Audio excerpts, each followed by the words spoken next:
प्यारे बच्चों, एक बार फिर हम आपके सामने कुछ महत्वपूर्ण प्रश्न लेकर के आ गए हैं। आज हम पढ़ेंगे सक्रियता श्रेणी एवं संबंधित धातुकर्म। ये सक्रियता श्रेणी है। इसमें तत्वों को सक्रियता के आधार पर जमाया। ये नीचे की धातुएं हैं, ये कम अभिक्रियाशील धातुएं हैं। आप सभी को पता है, सोना गोल्ड क्रिया करता है कि किसी से जल्दी से नहीं करता ना, तो ये सक्रियता कम है, यह अभिक्रिया नहीं करता। जबकि आपको मालूम है सोडियम पोटेशियम तो बहुत एक्टिव है, ये तो अधिक अभिक्रियाशील वाले हैं, कभी भी स्वतंत्र नहीं रहते, खुला छोड़ो तो ऑक्सीजन से रिएक्ट कर जाते। तो सक्रियता श्रेणी ये है कम सक्रियता वाले, कम अभिक्रियाशील, ये मध्यम अभिक्रियाशीलता वाले, और ये अधिक अभिक्रियाशीलता वाले। कम अभिक्रियाशीलता, मध्यम अभिक्रियाशीलता, अधिक अभिक्रियाशीलता वाले धातुएं हैं। सबसे पहले हम आपको बता दें कि ये नीचे जो है सक्रियता श्रेणी में, ये सक्रियता कितनी है?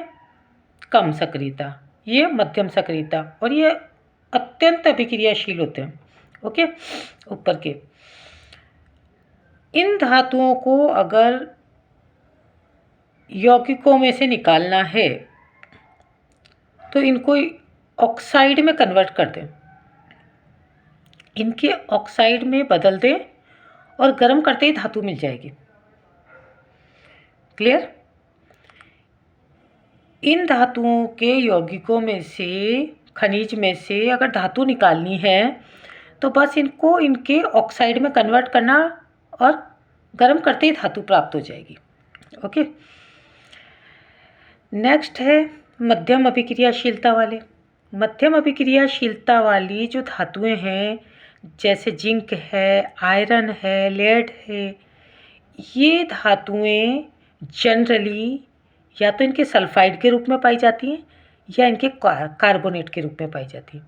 ओके, ये जो मध्यम अभिक्रियाशीलता वाले हैं, जस्ता, लोहा और लेड, या तो ये सल्फाइड के रूप में होते हैं या कार्बोनेट के रहते हैं।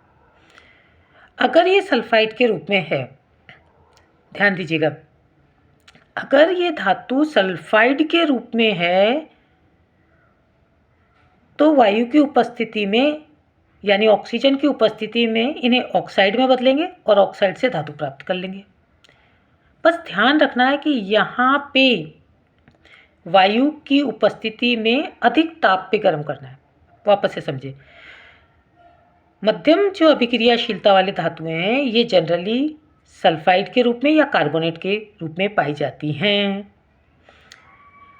अब अगर ये सल्फाइड हैं तो इन्हें पहले वायु की उपस्थिति में अधिक ताप पे ऑक्साइड में कन्वर्ट करना है और ऑक्साइड से फिर धातु मिल जाएगी।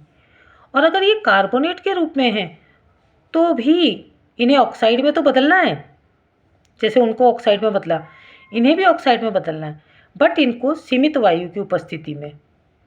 ओके, अगर कार्बोनेट है तो सीमित वायु की उपस्थिति में ऑक्साइड में बदलेंगे और ऑक्साइड से धातु मिल जाएगी। इसे बोलेंगे भर्जन, इसे बोलेंगे निस्तापन। ओके, वापस से बता दें, धातु है, सल्फाइड है तो इसे ऑक्साइड में कन्वर्ट करेंगे, इसे बोलेंगे भर्जन।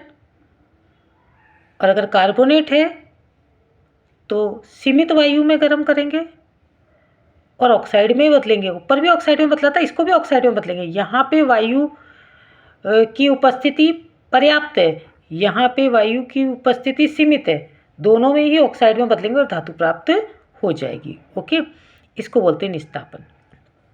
इसके बाद है यहाँ पे अधिक अभिक्रियाशीलता वाली धातु, ये तो बहुत एक्टिव होती हैं। इन धातुओं को अलग करने की विधि हम नेक्स्ट वीडियो में बताएंगे। Okay, bye, best of luck for 10th board exam, important and easy.